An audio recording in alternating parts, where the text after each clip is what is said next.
Barang siapa membuka aib saudaranya di dunia, ya, untuk kepentingan pribadinya, kepentingan golongannya, ya, menjaga gengsinya dan seterusnya, dicerita kemana-mana, padahal tidak benar kadang-kadang, maka Allah akan permalukan di dunia walaupun dia tinggal di rumahnya.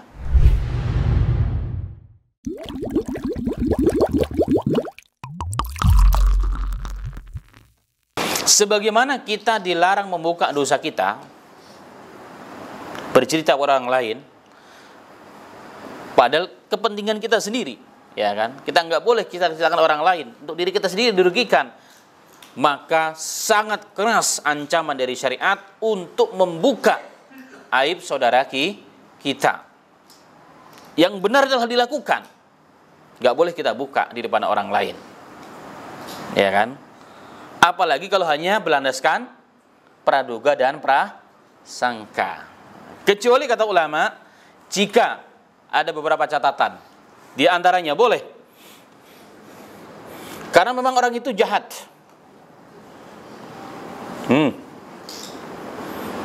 Yang pertama boleh membukakan aib.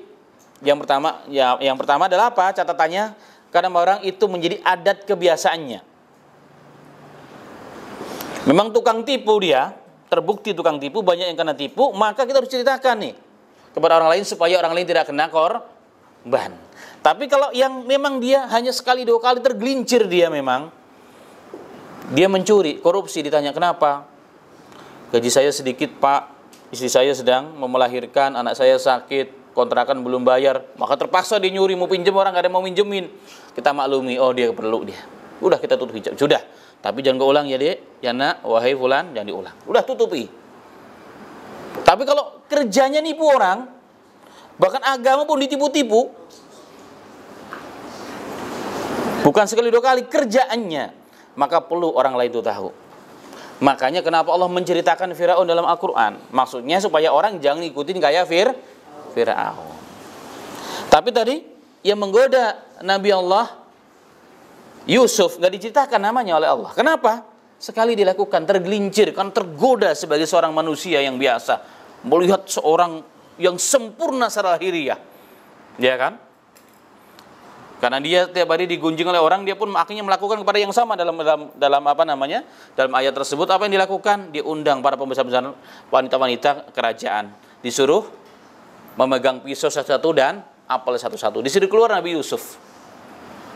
Hanya lewat doang. Apa kata mereka? Ini bukan manusia. Nah, ini bukan manusia, tapi ini adalah malakun karim. Ini malaikat yang sempurna. Tanpa sadar, ya, pisaunya mengiris tangan-tangan mereka, berlumuran darah, tapi hilang rasa sakit ketika melihat ketampanan kesempurnaan seorang Yusuf alaihissalatu wassalam. Bayangkan ini. Masya Allah, luar biasa.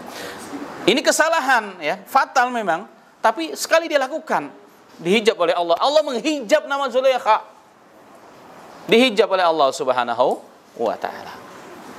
Itu yang pertama, ya. Jadi kalau yang memang orang tersebut perbuatannya, kebiasaannya, perilakunya memang begitu, baru kita ceritakan. Bahkan perlu kita laporkan kepada yang berwajib. Si fulan tukang nipu, si fulan tukang begini, boleh kita laporkan. Yang kedua, untuk kemaslahatan yang lebih besar. Untuk kemaslahatan yang lebih besar, apalagi terkait dengan kemaslahatan agama. Satu contoh, dalam ilmu hadis ada namanya jarh wa ta'dil. Para ulama, jarh wa ta'dil adalah gambaran daripada hukum ulama-ulama bercerita tentang keburukan para perawi-perawi hadis. Oh, si fulan dajjal ini, dia kok nipu. Si fulan begini, si fulan begini. Supaya apa maksudnya? Supaya orang tidak salah ngambil dari orang tersebut.